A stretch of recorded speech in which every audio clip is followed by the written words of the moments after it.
Assalamualaikum warahmatullahi wabarakatuh. Saya Nanda Juliana dengan NPM 226210863 akan menjelaskan tentang sastra kontemporer.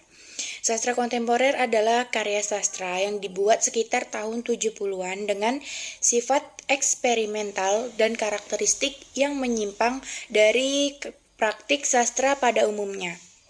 Sastra kontemporer adalah sastra yang mencoba bergerak maju dari zaman ke zaman. Sastra kontemporer termasuk sastra modern karena sastra kontemporer ini terdapat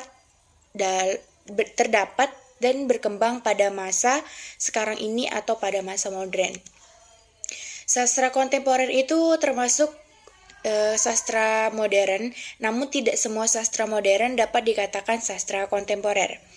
Hal itu karena sastra modern lahir sesuai munculnya pergerakan nasional atau tidak ada pada zaman dahulu atau zaman kerajaan.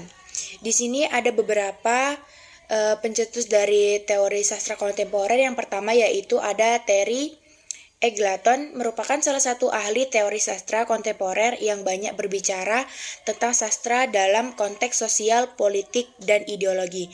Menurutnya, sastra tidak bisa dipisahkan dari kekuatan ideologis yang melingkupinya. Dalam bukunya yang berjudul Literary Theory and Introduction pada tahun 1983, beliau menjelaskan bahwa teori sastra kontemporer lebih cenderung melihat karya sastra sebagai bagian dari struktur sosial dan budaya yang lebih luas.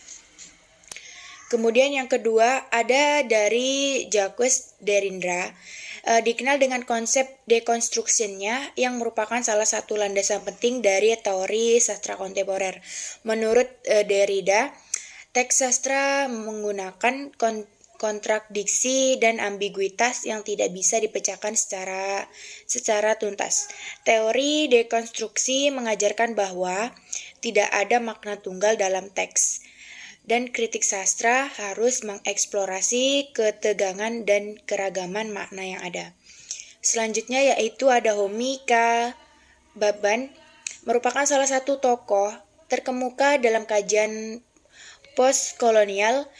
Beliau mengemukakan konsep hibride yang menyoroti cara-cara di mana identitas dan budaya berkembang melalui proses interaksi dan pertukaran antara masyarakat kolonial dan pasca kolonial. Dalam sastra kontemporer, hal ini tercermin dalam karya-karya yang mengeksplorasi identitas, hiburan, dan pengalaman diaspora. Kemudian yang terakhir ada Linda Hutchon, dikenal dengan karyanya tentang postmodernis. Ia menyatakan bahwa sastra kontemporer seringkali bersifat intertekstual dan ironis, dengan mengaburkan batas antara fiksi dan kenyataan. Dalam bukunya The Politics of Postmodernism pada tahun 1989, ia menekankan bagaimana karya sastra kontemporer secara kritis menanggapi sejarah dan budaya, seringkali dengan cara yang parodi atau satir. Segitu saja penjelasan dari saya, kurang lebihnya terima kasih. Wassalamualaikum warahmatullahi wabarakatuh.